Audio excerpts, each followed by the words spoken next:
सर्व श्रोत्यांना आदरपूर्वक नमस्कार.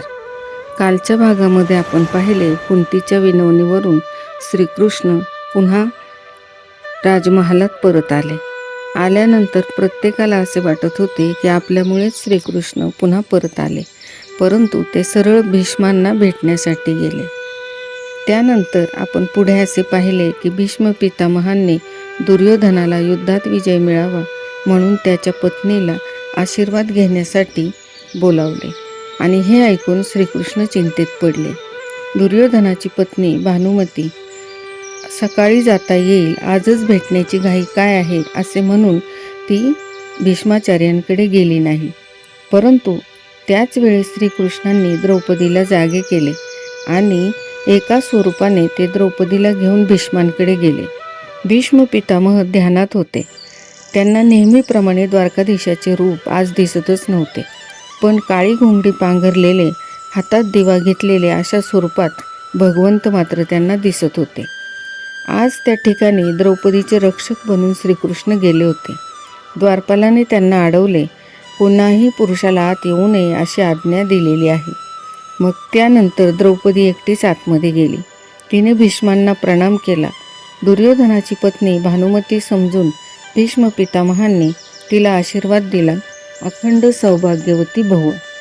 द्रौपदीने विचारले, आजोबा आपला आशीर्वाद खरा होईल ना? भीष्मांनी विचारले, देवी तू कोण आहेस? त्यावेळेस द्रौपदीने उत्तर दिले की मी द्रौपदी, पांडवांची पत्नी. भीष्म पितामह म्हणाले, मी तुला आशीर्वाद दिला आहे तो खराच होईल. पांडवांना मारण्याची प्रतिज्ञा मी आवेशात केली होती, मनापासून नव्हे.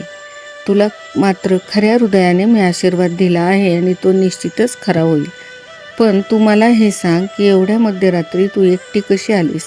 कृष्णाशिवाय तुला दुसरे कोणी या ठिकाणी आणू शकणार नाही. भीष्म धावतच बाहेर आले व भगवंताला म्हणाले, भगवान आज तर मी आपले ध्यान करीत आहे, परंतु अंतकाळी कोणास ठाऊक तुमचे स्मरण मला राहील किंवा न राहील. प्राणप्रयाणाच्या वेळी वात पित्तादी विकाराने गळा दाटून येत असतो. अशा वेळी आपले स्मरण कसे काय होऊ शकेल? अंतकाळी माझी लाज राखण्यासाठी आपण अवश्य यावे. अंतकाळी भयंकर स्थिती होईल, त्यावेळी मला घेऊन जाण्यास निश्चित आपण यावे. श्रीकृष्णांनी भीष्माला वचन दिले होते की मी अवश्य येईन आणि त्या वचनाचे पालन करण्यासाठी श्रीकृष्ण आज त्या ठिकाणी आले होते. देवाची रोज प्रार्थना करा की माझ्या मृत्यूसमयी देवा आपण अवश्य यावे. शरीर ठीक असले तर जप ध्यान होऊ शकते, परंतु अंतकाळी दुःखात देहानुसंधान असते आणि म्हणून परमेश्वराचे ध्यान करणे हे अतिशय कठीण जाते.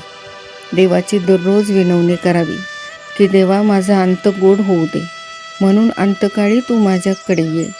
शरीरात शक्ती आहे तोपर्यंत आपण भक्ती करावी, भगवंताला संतुष्ट करावे.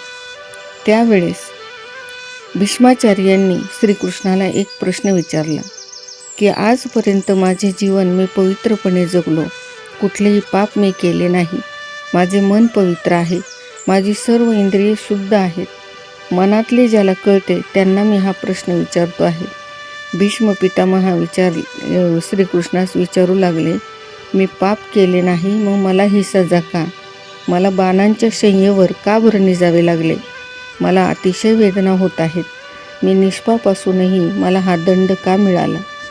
त्यावेळेस भगवान म्हणाले की हे पितामह, आपण कोणतेही पाप केले नाही ही गोष्ट खरी आहे, म्हणूनच तर मी आपल्याला भेटायला आलो. तुम्ही कोणतेही पाप केले नाही तरी पण तुमच्या डोळ्यादेखत पाप होताना तुम्ही पाहिले. आपण जे पाप पाहिले त्याचा हा परिणाम आहे आणि त्याचाच हा दंड आपण भोगत आहात. कुणी पाप करताना आपण पाहिले तरी ते पापच घडते. कुणाच्या पापाचा विचार करणे हे देखील पाप होय. कुणाचे पाप पाहू नये, ऐकू नये आणि कोणाला सांगूही नये. भीष्म म्हणतात, मी कोणते पाप पाहिले तेच मला आठवत नाही. त्यावेळेस कृष्णांनी सांगितले की आपण विसरले असाल, परंतु मी विसरलो नाही. मी ईश्वर आहे आणि माझ्याजवळ प्रत्येकाच्या प्रत्येक गोष्टीची जाणीव ठेवलेली असते. एकदा आपण सभेत असताना दुःशासनाने द्रौपदीला सभेत आणले. आपण त्यावेळी तिथेच होतात. द्रौपदी त्यावेळी म्हणाली होती की द्यूतात सर्व काही हरवलेला पती आपल्या पत्नीला पणाला लावू शकत नाही.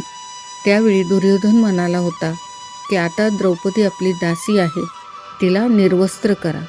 त्यावेळी द्रौपदीने आपल्याला प्रश्न विचारला होता की हरलेल्या पतीला आपली स्त्री पणाला लावता येते का? त्यावेळी आपण म्हणाला होता की मी दुर्योधनाचे अन्न खाल्ले आहे म्हणून माझी बुद्धी कुंठित झाली आहे आणि आपण गप्प राहिलात. आठवते का आपल्याला? सभेत असे घोर पाप होत असताना आपल्यासारख्यांनी ते पाहत राहणे हे आपल्यासारख्या ज्ञानी व्यक्तीला शोभणारे नव्हते. द्रौपदीचा अपमान आपण उघड्या डोळ्यांनी पाहिला. द्रौपदीला तर वाटत होते आपल्यासारखे वडीलधारी ज्ञानी पुरुष सभेत असताना न्याय देतील, पण आपण द्विधा मनस्थितीत असल्याने गप्प राहिलात आणि तो अन्याय रोखला नाही आणि म्हणून निराश होऊन द्रौपदीने मला हाक मारली. द्रौपदीची हाक ऐकून मी गुप्त रूपाने तेथे आलो. मी सर्व काही पाहिले. दुःशासन द्रौपदीचे वस्त्र ओढत होता. आपण फक्त पाहत राहिलात. सभेत होणारा अन्याय आपण निपुणपणे होऊन दिला. हा त्या पापाचाच दंड आपण भोगत आहात.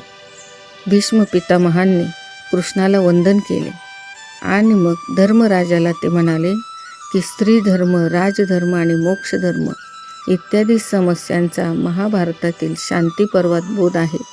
आणि नंतर त्यांनी परमधर्म धर्मराजाला सांगितला. पाहूया उद्याच्या भागात भीष्म पितामह धर्मराजाला कोणता उपदेश देतात ते.